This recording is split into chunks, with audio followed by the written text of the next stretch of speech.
Oj.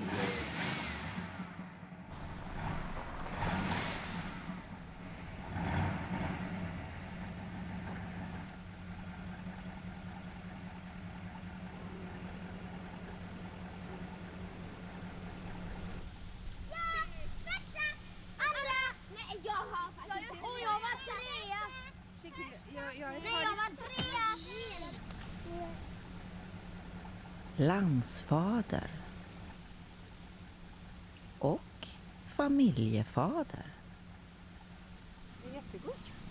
Då och då kör han fast kungen. Aj, alla bromsar och flugor. Det klagas en del. Men han får hjälp. Och kan rulla vidare.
Vilka är de vanligaste frågorna som kungen brukar få? Hur är det att vara kung, tror jag? Hur trött är kungen på den frågan? Ja, det var ganska jättetrött.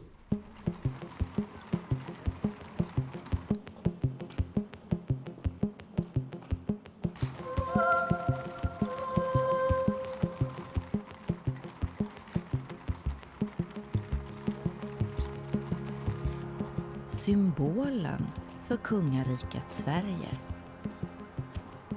Född in i sitt ämbete. I ett halvt sekel har Karl den 16 Gustav haft landets kanske mest speciella yrke.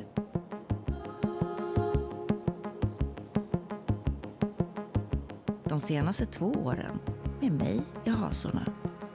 Men Och jag vill också ha svar på den fråga som kungen är mest trött på. Hur det är att vara kung. Och jag vill också veta vad han faktiskt gör om dagarna. Och hur man kombinerar kungaliv med familjeliv. är kungen här idag för att kungen vill det eller för att det står i kungens kalender? Ja, därför det går bredvid mig här och det står i kalendern.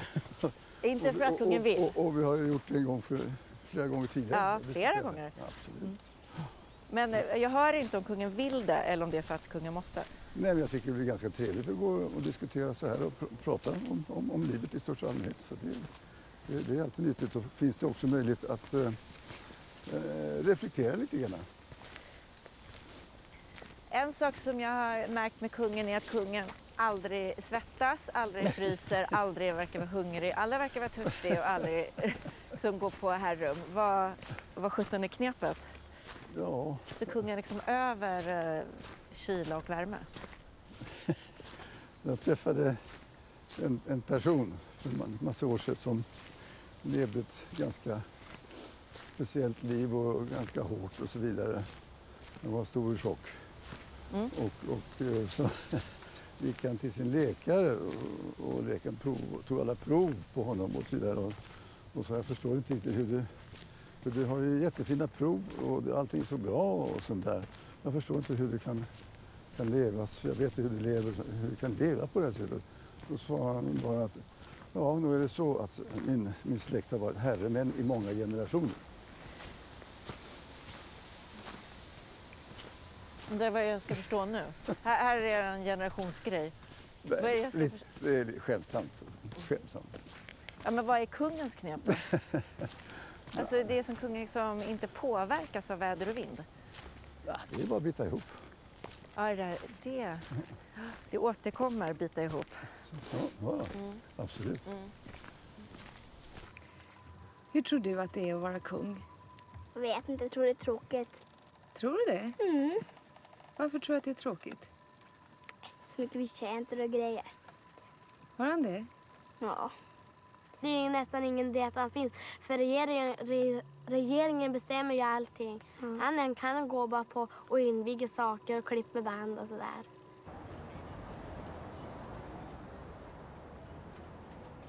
Jag är väldigt nyfiken på att höra vad kungen gör som kung. Och i min bransch så har vi ett uttryck. Vi säger hisspitch. Man måste alltså kunna beskriva sitt projekt eller sin verksamhet under tiden som en hiss åker nerifrån och upp. Så vad är hisspitchen att vara kung? Nej, men det tror jag är lätt överdrivet. Det tror jag har man nog missuppfattat sitt ämbete om man skulle kunna klara av sånt där i en hiss. Det gör jag inte. För det tar lite längre tid om man vill gå lite grann på djupet och få lite seriositet. Det är ett arv till att börja med och sen blir det mer eller mindre ett kall.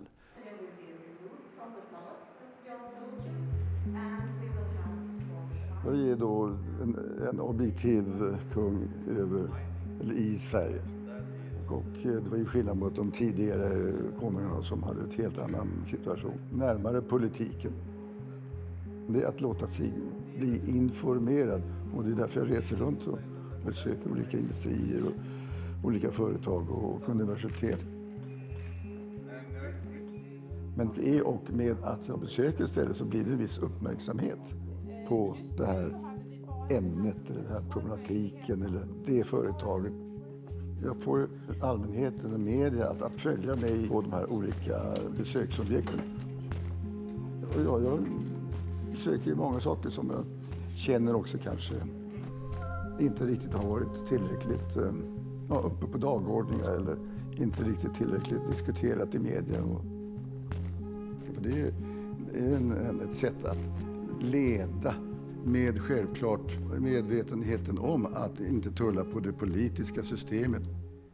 Det är inte bara att stå i en hiss och tala om en sak. Det går inte till på det sättet.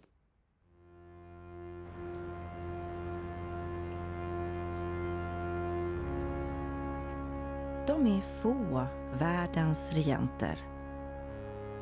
3 av dem finns i Norden och de är släkt. Vad är en konge? Ja, godt spørsmål. Han är statsoverhode. Punktum slut. Man är djupt förbunden med sitt land. Man har vuxit upp som antingen kungen eller jag. Så jag tror man har det ända alldeles in i knotarna att man är en del av sitt land. Är det en demokratisk konstruktion? Vi är där för att vokta demokrati. Och följa grundloven.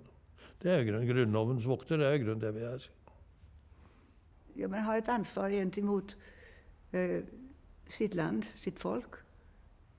Ja, för jag är ju här bara så länge det norska folk vill ha mig. Så det är ganska enkelt att bli kvitt.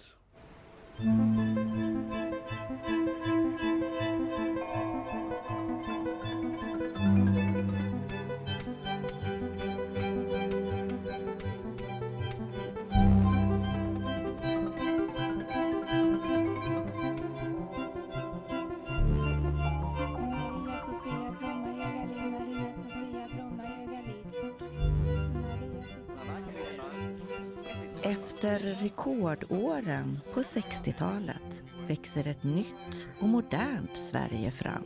Morning, Prime Minister. Prime Minister, how are you? Fine. Good morning, Prime Minister. Well, it's only about 10 o'clock in the morning here, but I believe it's 1 o'clock in the morning in Stockholm. So it's a very early morning, yes? Yeah, well, you're up very late.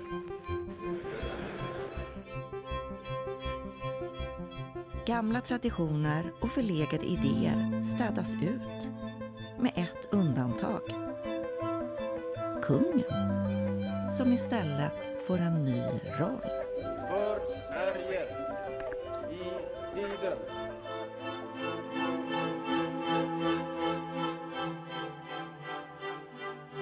Prinsen och hans farfars far. När Gustav V föds 1858 har Sverige fortfarande ståndsriksdag. Demokrati och folkstyre med allmän rösträtt ligger ännu många år framåt i tiden. Sverige har då en koloni i Västindien. Som barn växer Gustav V upp utan elektricitet och rinnande vatten. Det finns inte ens på det kungliga slottet. Gustav V är den sista kungen i Sverige med öppen politisk makt. Han utser regeringen och kan i teorin starta krig. Karl XVI Gustav växer upp i övergången från det gamla Sverige till det som ska bli det nya. Ers Majestät, ers kungliga höghet, jag tänkte upprätthålla mig framförallt vid det säkerhetspolitiska läget och Rysslands invasion av Ukraina. Kungen får vara den kung han fostrats till under bara ett år. 1975 ändras grundlagen. Sverige ska visserligen behålla monarkin, men kungen fråntar sin politiska makt.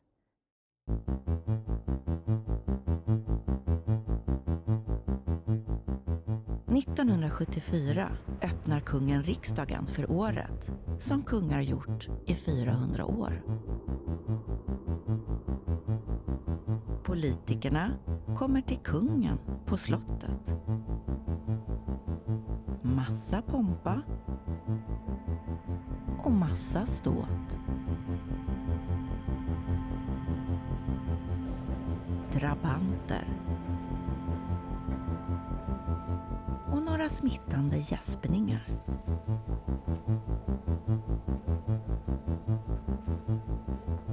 Ministrarnas fruar i traditionell hovdräkt. Kungen i amiralsuniform med värja skrider in i slow motion.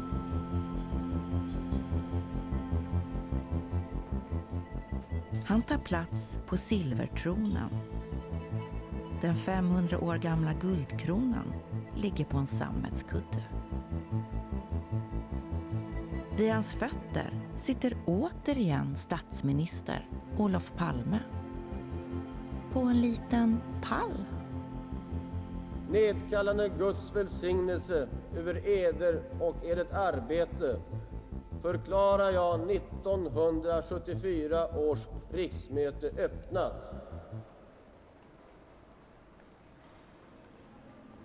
Men bara ett år senare, efter grundlagsändringen, ser det helt annorlunda ut.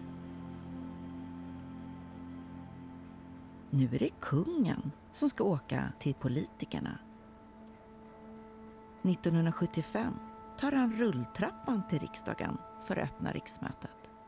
I kostym och skjorta med tidsenliga snibbar.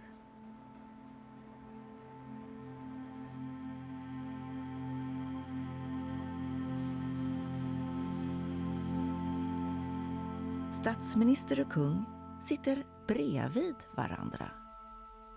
Och i det nya, moderna kungariket Sverige omges de av ljus björk och vad som ser ut att vara polyestersitsar. Kände sig kungen sviken av politikerna som fattade det här beslutet? Den tiden var på det sättet då helt enkelt. Men jag insåg väl att det var det som krävs. Va? Och det kunde bli andra beslut också. Ännu mer drastiskt.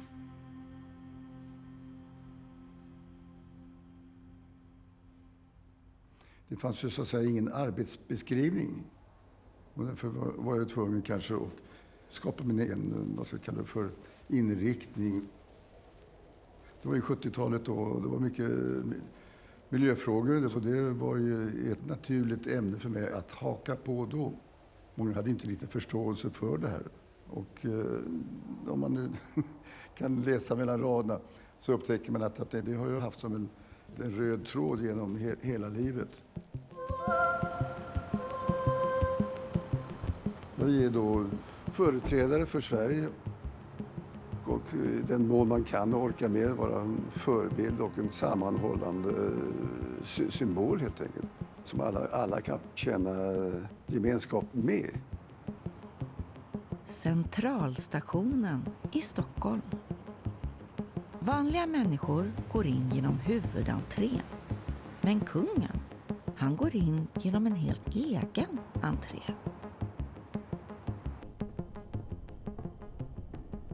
Han har eget väntrum, abonnerad perrong och eget tåg.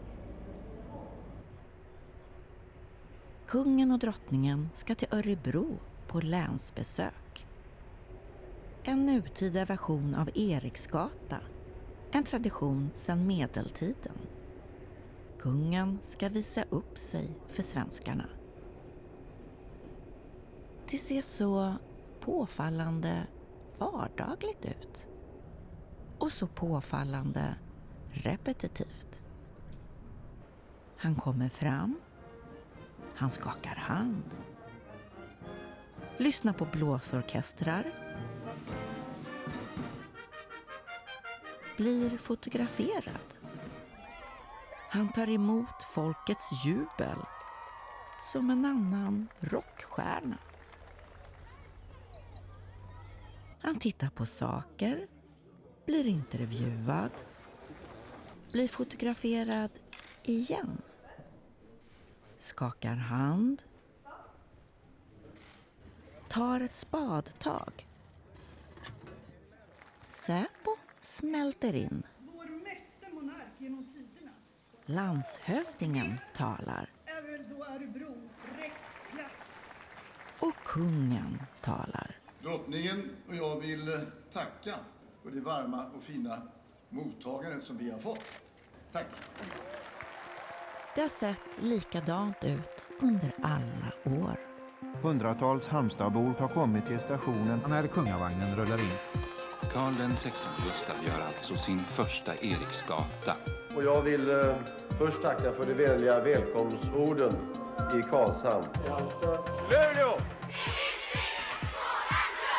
Fick ni se honom någonting då? Ja, mycket lite rikshastigt. Jag önskar att vi skulle få sett honom lite mer förstås. Han hade vänt sig mot oss. Varför åker man så långt för en sån sak? Väl, jag är royalist. Och de är så älskade och vi tycker att det som sig bör att vi får ha dem här i Norrbotten. Och att de vill komma till sånt ställe som här nere också. Det är väl fint. Och när kungen kommer till kommunen blir det förstås tal av kommunfullmäktiges ordförande. Kommunen gränsar till Lysekil. Ett brett urval av våra industrier.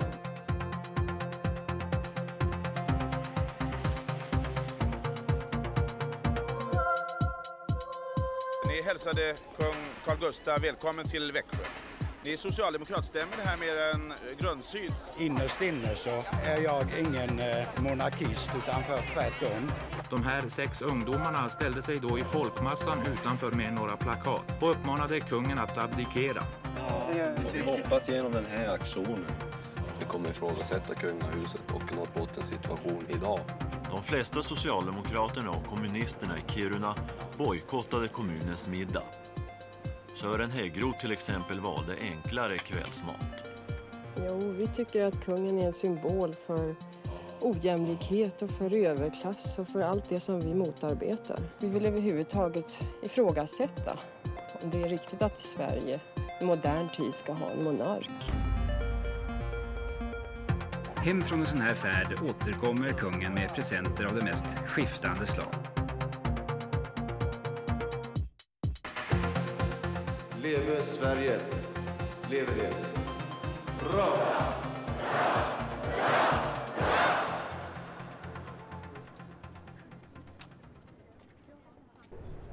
Det är långa dagar.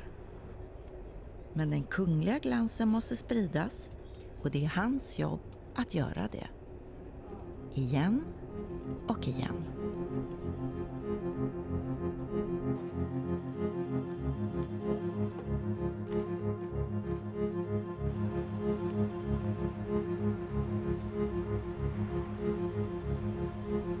Ett sånt här besök, man kan fråga sig vad får han ut av det? Vi har valt kung i Sverige genom vår konstitution. Han ska vara vår representant. Det står i propositionen och det står i, så att säga, i grundlagarna. Och då måste han vara mycket väl informerad om det svenska samhälle han ska representera. Jo, men vad får han se av vårt län? Jo, han får se ett putsat och fint arbetsplatser han besöker. Jag menar, han får en väldigt djupgående erfarenhet av väldigt många människors problem, svårigheter och glädjeämnen. Jo, men tror du att man kan sätta sig in i människors, vardagliga människors problem när man aldrig har levt i det? Tror du att han ändå kan föreställa sig verkligheten? Ja, jag tror det. Hur gör kungen för att kunna förstå andras vardag? Går kungen kurser?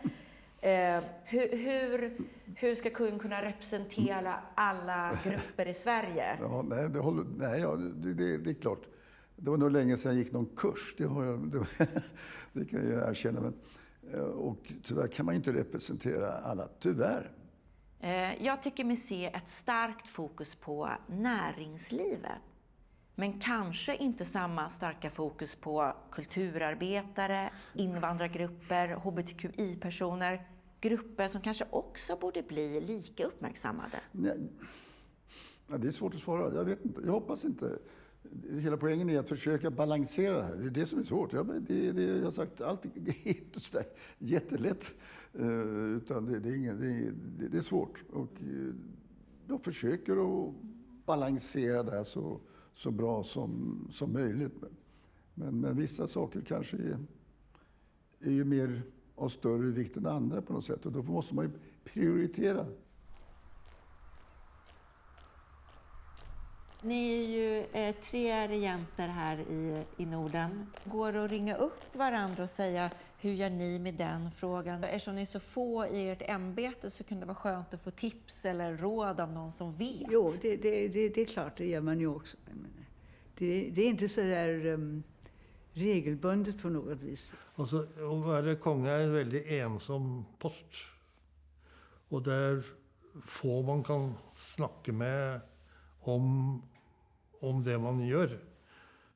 Egentligen har jag aldrig uppfattat mig speciellt ensam för att för det första har jag vänner och jag har släkt, men vänner och medarbetare vid hovet. Och, nej, jag känner mig egentligen inte ensam. Det kan jag inte säga. Så min pappa var ju enlig i hela sin kungaperiod.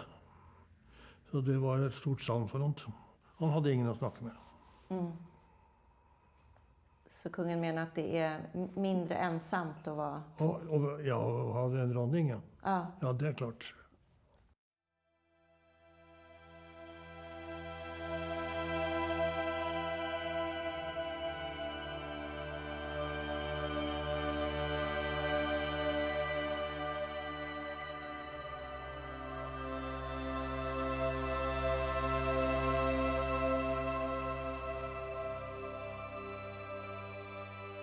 När kungen blev kung så var det så att han bestämde att nu behöver en kung inte längre gifta sig med en annan kunglighet utan kunde välja vem han ville.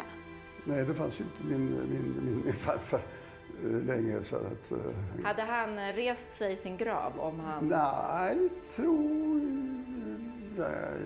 Och morrat, det här har inte skett på 409 år. Jag vet inte riktigt. För en gångs skull så utnyttjar jag min rätt i det här sammanhanget att styra över mig själv.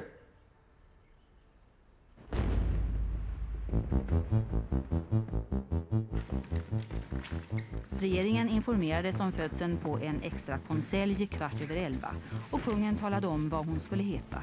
Victoria Ingrid Alice Desiree. Hur var det för kungen att se sin som förstfödda dotter i ögonen? Det var lika bra att erkänna. Jag var inte närvarande för jag var någon annanstans. Och, Jaha, under födseln? Ja. Det är ingen stor idé att vara med. För mig i alla fall. Jag hade inte kunnat hjälpa till. Jag är dålig på det. Varför är kungen dålig på det? Det är därför jag är det. Och, menar du i kungens personlighet eller vadå? Ja.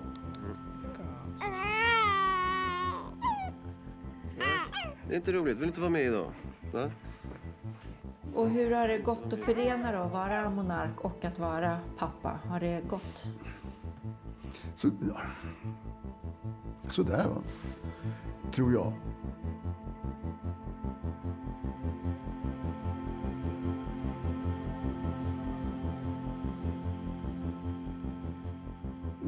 Man säger alltid att man skulle vilja att vara mer, ha mer tid tillsammans med barnen och engagera sig lite mer.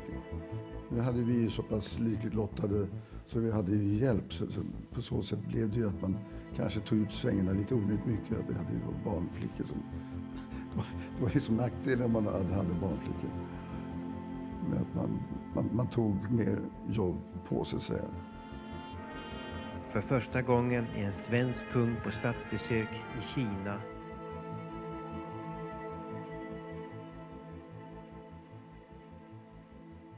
Som mamma är det naturligtvis känsligt. Man vill helst vara med barnen hela tiden. Det är en känslig kapitel nu efter så många år. Det har inte alltid varit lätt. Har drottningen dåligt samvete för det? Ibland naturligtvis. Det har jag. Fick drottningen mer tid med barnen än kungen? Jag kanske tog mig mer tid.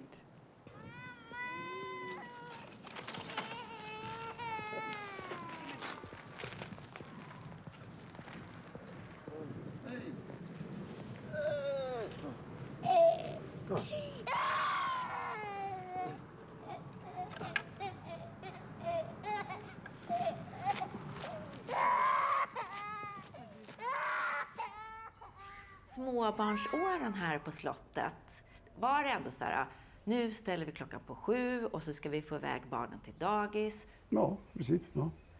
Och sen kom barnen hem och då är det det som heter hell hour, det är när alla barnen är trötta och ledsna och man snabbt ska få mat. Ja, Hur hanterade jag vet inte kungen? om jag var så bra på det. Då skyllde jag på att jag skulle ut och motionera så att jag försvann väl ut och sprang. Så. Om man tänker tillbaka förstår jag liksom inte hur det där gick riktigt. Men, ja.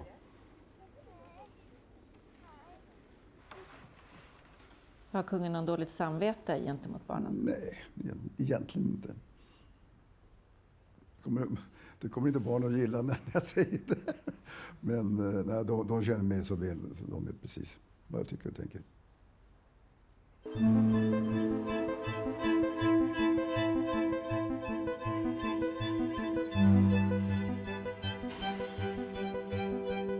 I ett land som strävar mot jämställdhet rimmar manlig tronföljd illa. 1980 införs en grundlagsändring. Det förstfödda barnet i kungafamiljen ska ta över tronen, oavsett kön. Men året innan lagändringen går igenom föds barn nummer 2 i kungafamiljen. Kronprinsen kommer att få namnen Carl, Philip, Edmund, Bertil. Och det är klart. Oj! Va? Vad var det för någonting? Om några dagar så får vi en kronprinsessa och bara en prins. Det är inte så bara i och för sig. Hur ser kungaparet på det? Det är ju en väldigt speciell situation som de hamnar i. Att han har ju varit då kronprins i ett antal månader och hans äldre syster tar över den titeln så att säga. Och det är klart att det får man väl försöka förklara så småningom. Kungen motsatte ju sig kvinnlig tronföljd initialt. Berätta om det. Ja, det var väl kanske inte ett kvinnlig tronföljd som sådan, men prins Carl Philip var ju född kronprins. Och det tycker jag är lite märkligt. Men det lyckas man med. Men var det här svårt att förstå? För kungen pratade ju också om det här innan han fick barn. Var det svårt att i den tiden då att förstå att det skulle kunna gå så pass bra med en kvinnlig efterträdare? Nej, men det var inte... vi hade ju andra lagar. Grundlagen. Successionen såg ju annorlunda ut. Så blev det ändring och då får man ju inställa sig i ledet helt enkelt. Svårare än så är det inte. Ja, men du ser på kronprinsessan, hon gör ett jättejobb och hon är oerhört engagerad. Och absolut pliktskyldig. Så, ja, nästan mer än vad jag är. Så har haft försökt att, inte mammaledig, hon har jobbat ändå, men hon har varit mycket engagerad, men ändå haft lite större möjligheter. Men det var en annan situation. Men pappa kan ju också vara hemma och sköta barn. Ja, men inte? Jo, visst kan man göra det, men inte i det här fallet. Myndighetsdagen innebär en stor förändring för alla när det gäller att ta ett personligt ansvar. För mig tillkommer som kronprinsessa att jag nu i större utsträckning får dela de uppgifter som konungen har samt hjälpa konungen och drottningen i deras viktiga arbete för Sverige.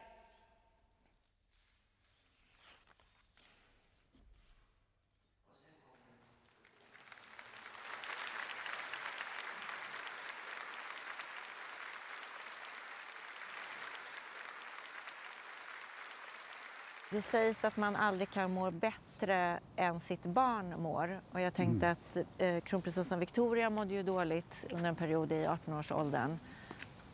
Hur mådde kungen i det? Att se att hans dotter mådde dåligt? Ja, men det kanske vi uppfattade så småningom. Men det var ju mycket familjen som på något sätt hjälptes åt och försökte brygga över den perioden. Och det är klart, sånt där är inte väldigt svårt att tala om nu och det vill jag inte egentligen göra. Men jag tror många lever med det här och många har problem och inom familjen, många som har familjemedlemmar och så vidare. Och man vet väl aldrig riktigt vad är det som har triggat de här sakerna och hur ska vi hjälpas åt för att komma över de här situationerna. Och det är svårt. Mådde kungen dåligt? Ja, man visste inte. Det är sånt som är svårt att ta på. Liksom. Det är det här. Det är svårt liksom. Men jag är glad att vi har lyckats gemensamt på något sätt. Men tänkte kungen, det är vårt yrkes fel att Victoria har hamnat i den här situationen?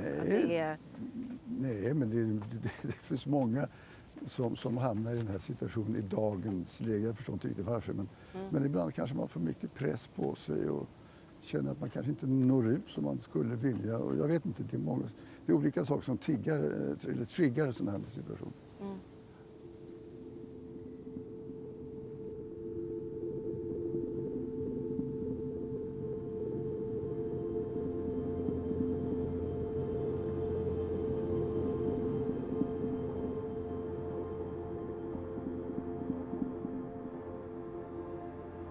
Kungen har ju berättat om flera smärtsamma saker från uppväxten med internatet och att bli uttittad. Som förälder, hur tänker kungen att han ska bryta de mönstren för sina barn? Så att inte de råkar ut för samma sak? Jag upplever nog inte att det är något av den arten som skulle behövas brytas på något sätt. Men Priska Filip fick gå i Amerika i 2 år. Stackarn. Men han hade det tufft. Det var riktigt tufft. Det var ännu längre bort än vad jag. Som 15-åring eller vad han var. Och varför hamnade han där då? Ja, det är en bra fråga. Nej, det var också några som tyckte att det skulle vara nyttigt. Ungefär som för mig. Det skulle vara nyttigt och det skulle vara bra undervisning. Och han har också lite samma problem som jag har haft i skolan. Och då sa han att de måste ha bra undervisning där. Men det är ju engelska dessutom. Så att, där hade han mycket tuffare. Jag hade i Sigtuna. Det måste jag säga. Det har lite dåligt samvete för. Har kungen berättat att han har dåligt samvete för Ja, jo, det tror jag. Så han vet om det? Ja, det hoppas jag. Så där var det kanske ett mönster som inte bröts? Nej, det var tufft för honom, men det är tufft för många ungdomar och allting kan inte vara så att säga gräddfil. Utan han har lärt sig från den tuffa sidan faktiskt.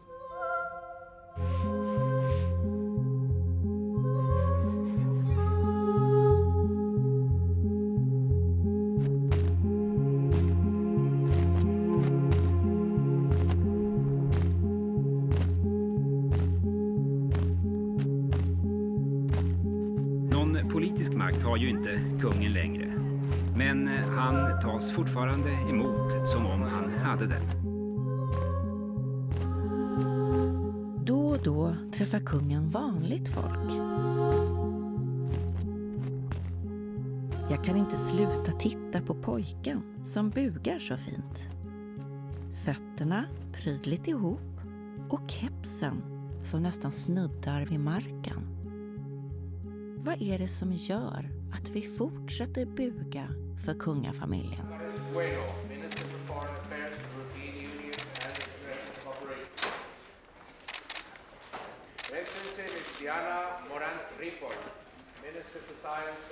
Hur viktigt är det att en monark är upphöjd? Det ligger på något sätt i ämbetets natur. Det är svårt att skapa respekt om man bara är på tunnelbanan hela tiden ungefär. Men så behöver en monark de här ceremonierna och det upphöjda? Ja, det finns en viss etik och ceremonieller runt omkring saker och ting som skapar någonting som man ser upp till helt enkelt. Mm. Det är så svårt att föreställa sig hur kungens liv ser ut hemma. Till exempel vad gäller vardagssysslor. Sätter kungen in diskan? Nej, det gör jag faktiskt inte. Städar kungen? Nej, jag kan inte städa. Bäddar kungen sängen? Den bäddar sig själv. Vad skönt! Ja. Jag har gjort det hela mitt liv. Jag förstår att många kanske uppfattar att man har vissa privilegier. Och visst har man det. Men jag är en monark i 24 timmar om dygnet. Inte så att jag går hem och stänger dörren. Jag tror det måste man nog acceptera ibland. Att det måste behövas stöd och hjälp för dem som har mycket att göra, stora beslut. Och för att de ska ha möjlighet att kunna utöva sitt ämbete. Mm.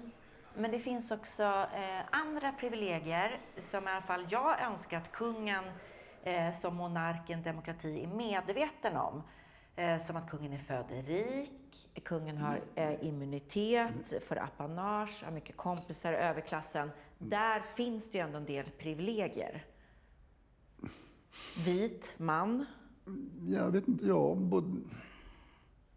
men jag tror att det är snarare mycket av det här är ju sånt som familjen har ju ärvt. Och man får ju faktiskt ärva saker och ting.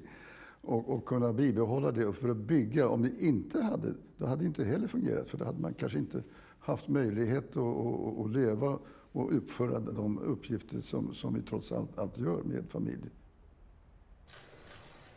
Det hör ju till ämbetet att ha en så bred umgängeskrets som möjligt.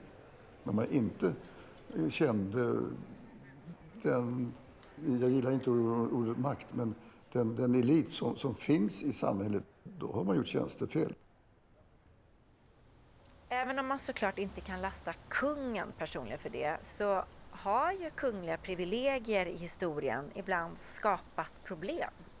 Ja, men det är passerat för länge sedan. Det är borta. Titta till backspegeln, inte dumt.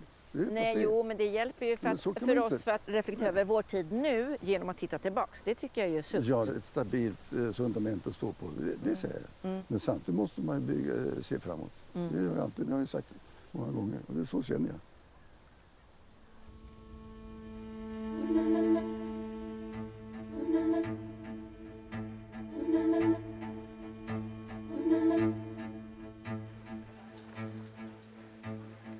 And in row 4, i rad 4, så har Aftonbladet en reporterplats, Expressen en reporterplats, Svensk Damtidning en reporterplats och that's it.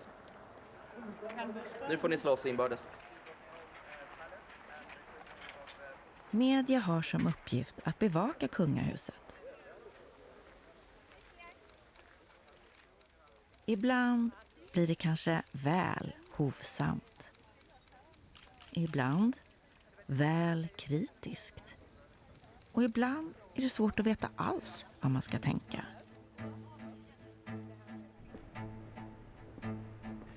Det finns ett exempel där jag fortfarande själv inte riktigt vet vad jag tycker. En blandning av det högst privata och av det som faktiskt är allmängiltigt att veta om en statschef. 2010 blev kungen en världsnyhet. Pressen rapporterar om herrmiddagar, påstådda strippklubbsbesök och om så kallade kaffeflickor. Och han kallas skandalkungen. Men jag vet inte om jag ser en skandalkung eller om jag snarare ser en värld som i dagens ljus verkar skandalös. Där vissa privilegierade män tilläts festa och ta för sig utan att behöva tänka på konsekvenser. Både jag och kungen vet att vi måste prata om det här. Varsågod. Tackar. Jag är inte främst rädd för att han ska bli arg. Jag är rädd att han ska tystna och att jag inte ska få prata med honom igen. Goddags majestät. Hallå. Jag undrar om kungen förstår att han är mitt värsta intervjuobjekt. Det är inte värsta, men jag ska säga svåraste. Ja, det tror jag. Att det är ju liksom många lager mellan oss. Det är ju inte att vi sitter och tar en bira på Söders hjärta. Nej, jag förstår att du upplever mig som en lök. Nej, kungen är motsatsen till lök som jag inte kan skala in till kärnan. Ja. Jag har läst om. Ja. Jag vill kunna skala kungen in till lager för lager, men kungen kanske är mer som ett äpple. Det blir stora bitar. Ja. 2010 så blev det ett stort mediedrev kring kungen. Vad var det som hände? Kan kungen ge sin berättelse? Nej, det har jag svårt att göra för att jag förstår fortfarande inte riktigt vad som hände. Så att, nej. Vad förstår kungen inte? Nej, det var väldigt mycket, det var det här som man kallar för det här drevet som alltid går och alla hetsar upp sig på varandra och alla hittar på en massa saker och det liksom eskalerar hela tiden. Man går på cocktailparty, man träffar i massor av folk alltså. Var det en jämlik situation? Jämlik? Ja, att... men för mig känns ju ojämlikt att det kommer dit tjejer på något sätt och ska på något sätt roa överklassherrar. Nej, ja, det har jag ingen... Så kan jag inte känna att det var på det sättet. Nej, faktiskt inte. Men nu, alltså förstår, om man tar liksom MeToo som exempel, förstår kungen vad jag liksom pratar om? Att det finns en ojämlikhet i det? Nej, men jag tycker det är en konstig snedvridning av en sån här tillställning. Men berätta istället då hur det verkligen var så att det blir rätt. Ja, men det verkar som du vet allting mycket bättre. Nej, jag frågar. Nej. Jag vill inte alls anklaga. Men Nej, jag försöker bara förklara. Ja.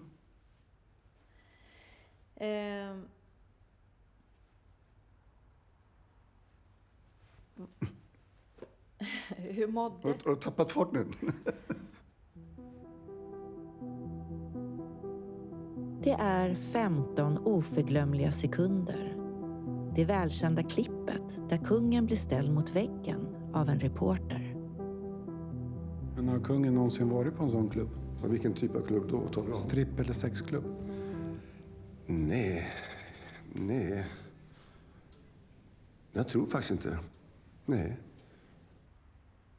Det där klippet har ju rusat runt och man tror att kungen ljuger. Hur ska... Ja, vad ska man göra då? Om man svarar på en sak ärligt så ja. Hur skulle kungen vilja svara idag? På samma sätt. Hur då? På samma sätt. Nej. Vadå? Ja, men för kungen sa att jag litar på kungen, men i det svaret så gör jag inte det. Men det var ju påhitt alltihopa, det var inte klokt. Det är bara onödigt rota gamla saker. Ingen får ju någon glädje av det.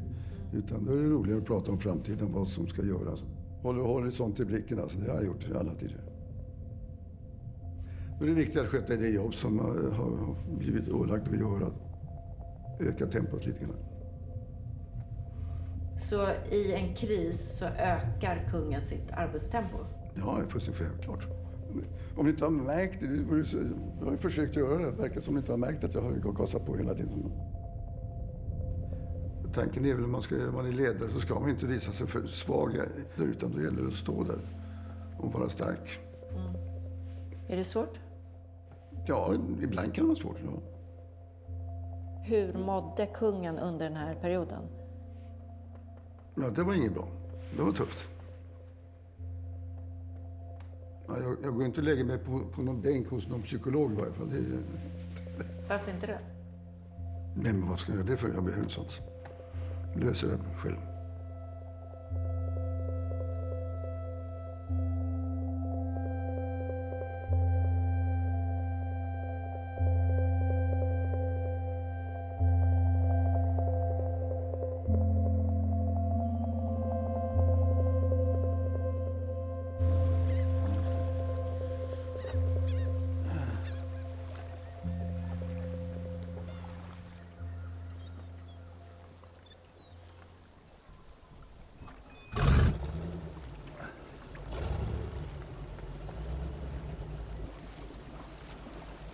Kan det gå en hel dag utan att ändå kungen tänker på ämbetet?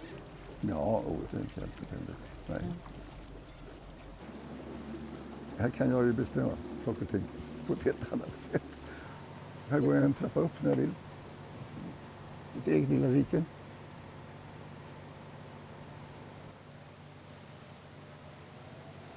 Har kungen ett gott självförtroende? Nej, det tror jag inte. Varför inte? Nej, Men kan kungen fortfarande känna sig osäker som kung? Nej. Numera är jag mer trygg i situationen.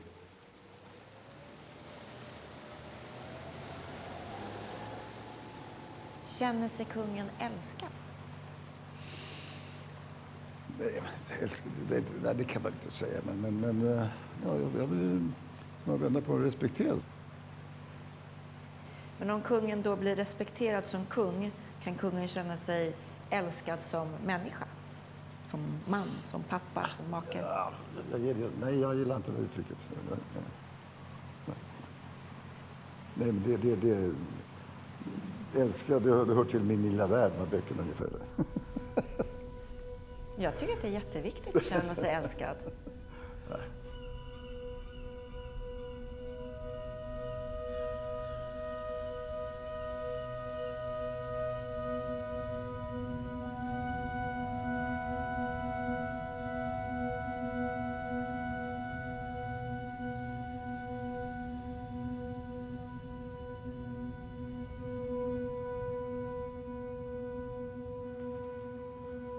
Men jag är lite intresserad av om kungen funderar något på döden.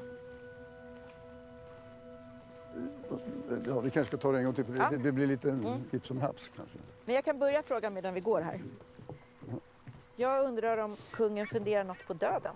Oj, det är också en fråga. Ja, man blir ju äldre, det är klart. Då funderar man ju. Nej, men jag tänker på att kungens yrke är ju speciellt eftersom kungen bara blir kung när någon just har dött. Vad tänker kungen kring det? Då var jag ju då självklart förberedd på det hela. Ja, men det kan ju aldrig vara en lycklig stund då att bli kung, för då är man ju mitt i sorg. Ja, det är självklart. Men man känner en stor, vad ska jag säga, ett stort ansvar. Och kungen kommer vara kung in i döden? Ja, så är det enligt vår tradition. Så att... Men kungen har ju mandat att ändra det om man vill. Det vet jag inte om det. Vi får se. Nej, det är väl inte aktuellt på något sätt. Är det viktigt att vara kung in i döden? Ja, jag tycker det är det som gör den här överbryggningen. Det är fantastiskt, tycker jag, stark. Och, så länge man inte tappar... Ja, man måste ändå må bra och ha sitt sunda förnuft behåll, helt enkelt. Jag hoppas jag.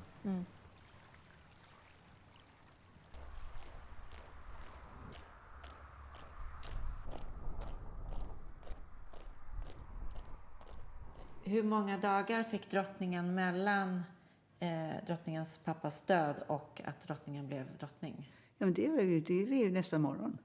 Dagen efter? Jag menar, det är så att i samma ögonblick när kungen stänger sina ögon, då är efterföljaren efterföljare.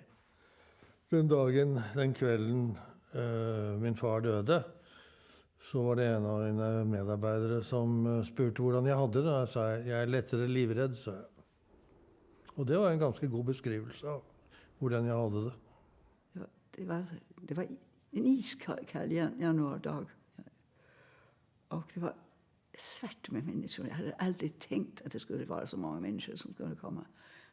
Man kände liksom att man svept fram av en våg. Nu gäller det.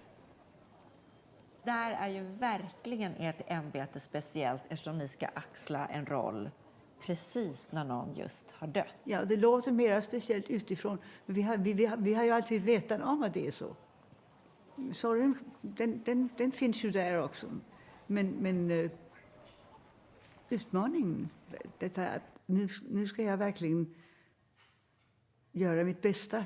Och det var det som min far hoppades att jag skulle kunna. Så nu får jag visa att jag kan. När man fostras till drottning blir man också fostrad att spela en roll. Nej, inte spela en roll, men att fylla ut en roll. Det är inte samma.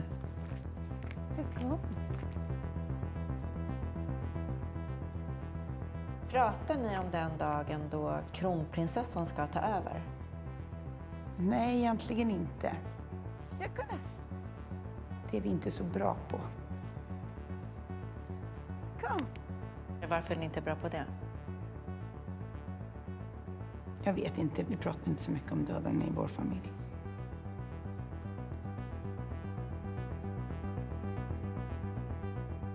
Det kommer vara en väldigt svår dag. Vi pratar ju om den dagen då faktiskt min far går bort. Så det kommer innebära en enormt stor sorg. Samtidigt som uppgiften tar mig igenom den dagen. Och jag kommer ta mig an den uppgiften. Jag kan inte landa i det här. Jag tycker det är jättesvårt.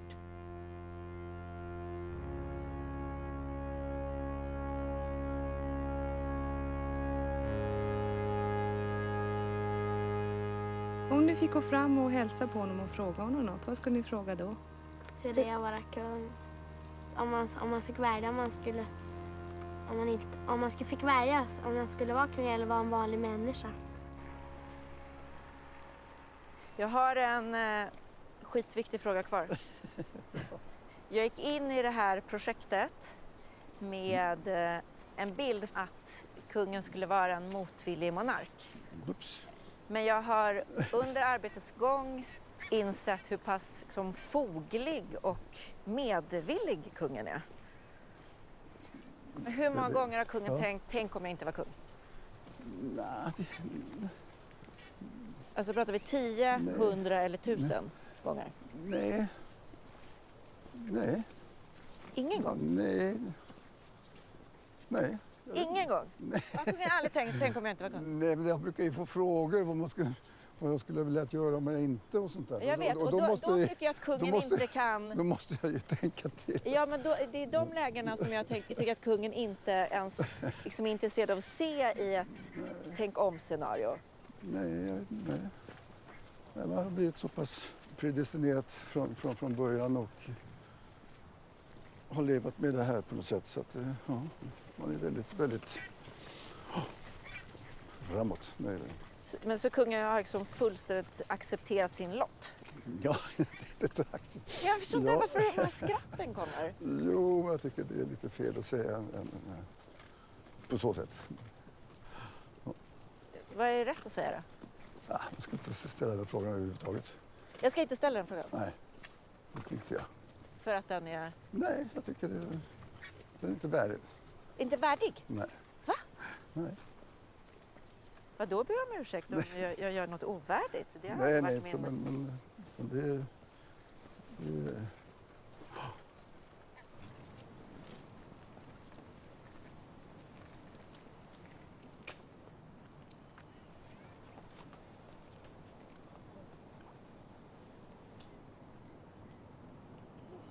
Kommer kungen sakna mig? Man ska svara på den frågan. Det kommer säkert finnas bak i huvudet för lång tid, det tror jag. Ja. Mm. Och har vi blivit så pass kompisar att jag kan bjuda kungen på middag? Nej, det tror jag inte. Det är lite tråkigt.